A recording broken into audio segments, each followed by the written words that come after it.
Bonjour à tous et bienvenue pour une nouvelle émission de Pourquoi Padré. Aujourd'hui, je reçois la question de Bertie qui a 23 ans et qui demande « Le chrétien doit-il ou peut-il être végétarien de manière militante et non pas par dégoût pour la viande ou par incapacité d'en consommer ?»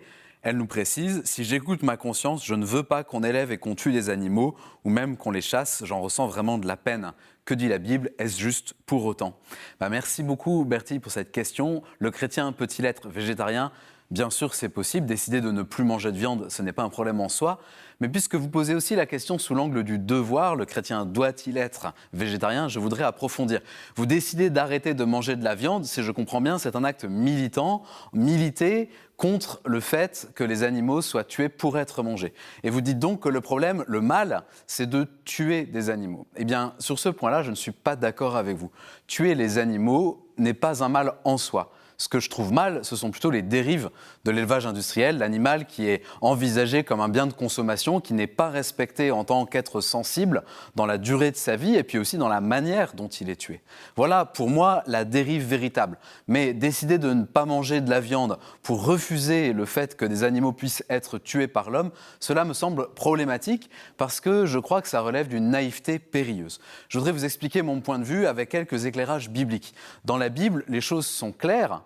Avant le péché originel, Dieu donne à l'homme et à la femme un régime végétarien. Et puis après la chute, après le péché originel, après l'assassinat d'Abel par Caïn, les hommes mangent de tous les vivants. Et Dieu dit même à Noé que ce régime est devenu la normale. Et Jésus, qui sauve toute l'humanité, assume cette histoire d'un peuple qui mange de la viande et même qui honore Dieu en accomplissant des sacrifices d'animaux. Et si on regarde bien, le moment le plus important de la vie du Christ, c'est un sacrifice sanglant, le sacrifice de lui-même, lui qu'on présente comme l'agneau de Dieu.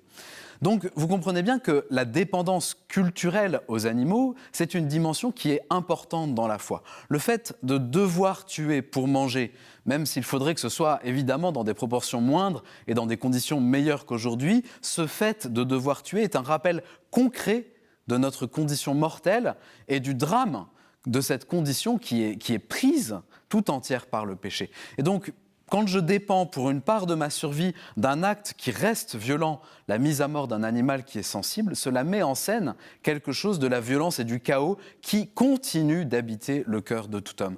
Alors, je suis d'accord avec vous, Bertie, il faut que l'humanité s'améliore, mais on ne deviendra pas meilleur en mangeant des lardons végétaux.